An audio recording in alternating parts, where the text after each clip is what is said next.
कहते हैं कुछ कहानियां सिर्फ इतिहास नहीं होती, वो धरती की सांसों में बस जाती हैं।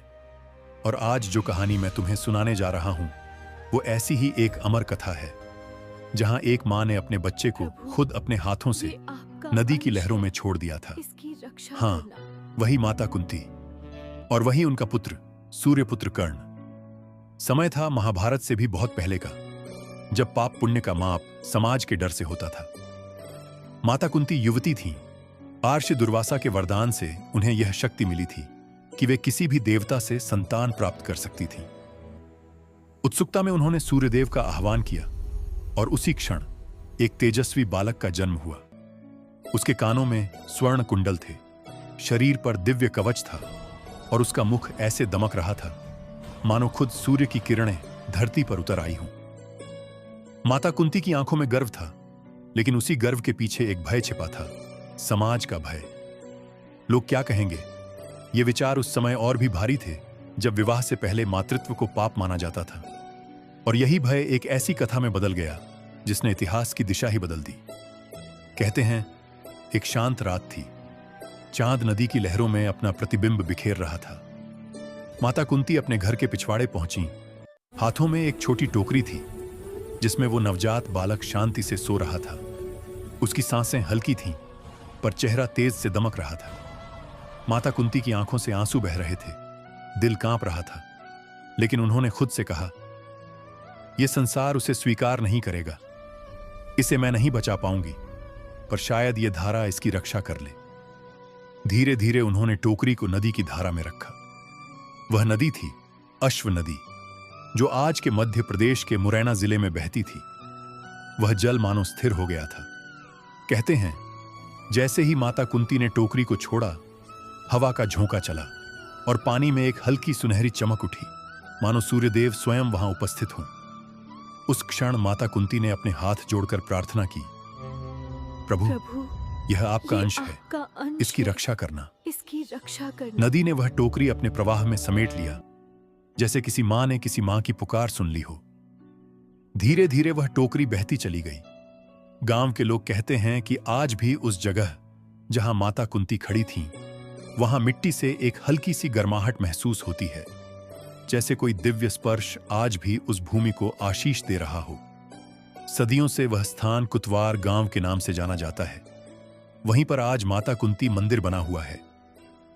स्थानीय लोग बताते हैं कि यह वही स्थान है जहां माता कुंती ने अपने नवजात पुत्र कर्ण को नदी में बहाया था। मंदिर के पास एक छोटा सा तालाब भी है, जिसे लोग कर्ण कुंड कहते हैं। कहा जाता है कि यहां की मिट्टी लाल रंग की है और जल में एक अनोखा सुनहरा आभास रहता है, मानो सूर्यदेव की आभा अब भी यहां ठहरी हो। कहानी यहां से आगे बढ़ती है। जब वह टोकरी नदी की धारा में आगे पहुंची तो किनारे पर एक सारथी अधिरथ और उसकी पत्नी राधा उस टोकरी तक पहुंचे। जब उन्होंने उस शिशु को देखा तो उनकी आंखें नम हो गईं।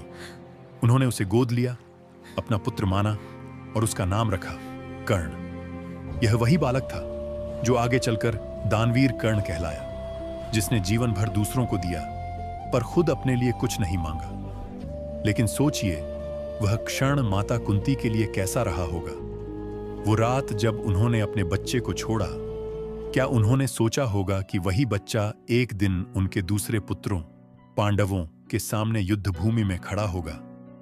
यह विचार ही दिल को कंपा देता है। मुरैना के लोग कहते हैं कि आज भी उस मंदिर के पास जब रात में कोई दीपक जलाया जाता है तो हवा तेज होने के बावजूद वह दीपक बुझता नहीं। ऐसा लगता है जैसे कोई अदृश्य शक्ति वहां उपस्थित है, शायद माता कुंती की ममता या कर्ण का तेज। कई श्रद्धालु बताते हैं कि जब वे उस मंदिर में प्रवेश करते हैं तो उन्हें अचानक अपने भीतर एक गहरी शांति महसूस होती है। समय के साथ साथ वह नदी अब एक छोटी धारा बन गई है, लेकिन लोगों का विश्वास है कि उसका प्रवाह अब भी उसी ऊर्जा को संजोए हुए है। मंदिर के पुजारी कहते हैं कि हर साल कुछ भक्त वहां अपने बच्चों का पहला अन्नप्राशन संस्कार करवाते हैं, ताकि माता कुंती की ममता का आशीर्वाद उनके जीवन में बना रहे। मंदिर की दीवारों पर पुरानी शिलाएं हैं, जिन पर सूर्यदेव और माता कुंती की आकृतियां खुदी हुई हैं। कहा जाता है कि हर पूर्णिमा की रात उन आकृतियों पर हल्की सुनहरी चमक दिखाई देती है। कुछ इतिहासकारों का मानना है कि करनाल, हरियाणा में स्थित कर्णताल भी उसी कथा से जुड़ा हुआ है। वहां भी एक मंदिर है जहां लोग सूर्यपुत्र कर्ण को स्मरण करते हैं। कहते हैं कि वहां का पानी आज भी सुबह की पहली किरण पड़ते ही सोने सा चमकता है, और वही चमक लोगों को याद दिलाती है उस बालक की, जिसे एक मां ने डर के कारण खो दिया, पर भगवान ने उसे सूर्य की तरह अमर बना दिया। सोचिए, एक तरफ माता कुंती की विवशता, दूसरी तरफ उस बालक का अद्भुत भाग्य। वही नदी, वही भूमि, वही आसमान आज भी जैसे उस क्षण को याद करते हैं। जब कोई भक्त उस घाट पर जाता है तो हवा में एक अजीब सी नमी होती है। ऐसा लगता है जैसे समय ठहर गया हो, जैसे वह नदी आज भी किसी टोकरी की प्रतीक्षा में बह रही हो। कहते हैं कि कुछ रातों में जब मंदिर के घंटे बजते हैं तो आसमान में हल्की सुनहरी लहरें दिखाई देती हैं। लोग कहते हैं वह सूर्य देव की उपस्थिति है। कुछ श्रद्धालु मानते हैं कि वह माता कुंती का आशीर्वाद है, जो अब भी अपने पुत्र के नाम से उस भूमि की रक्षा कर रही है। इतिहास, आस्था और मातृत्व तीनों मिलकर इस कथा को जीवंत रखते हैं। जब आप कुतवार के उस मंदिर में प्रवेश करते हैं तो हवा में एक पुरानी गंध आती है, मिट्टी, जल और आंसुओं की मिली हुई खुशबू।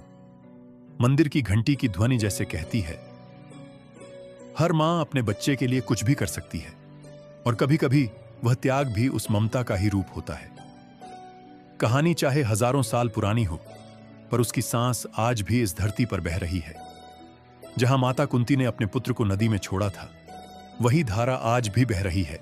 बस उसका नाम, उसका रूप बदल गया है, पर जो नहीं बदला वो है उस पल की पीड़ा, वो मां की ममता और उस पुत्र का तेज जो आज भी सूर्य की तरह अमर है। अगर कभी तुम्हें मौका मिले तो उस मंदिर तक जरूर जाना, शांत रहकर वहां कुछ पल बैठना।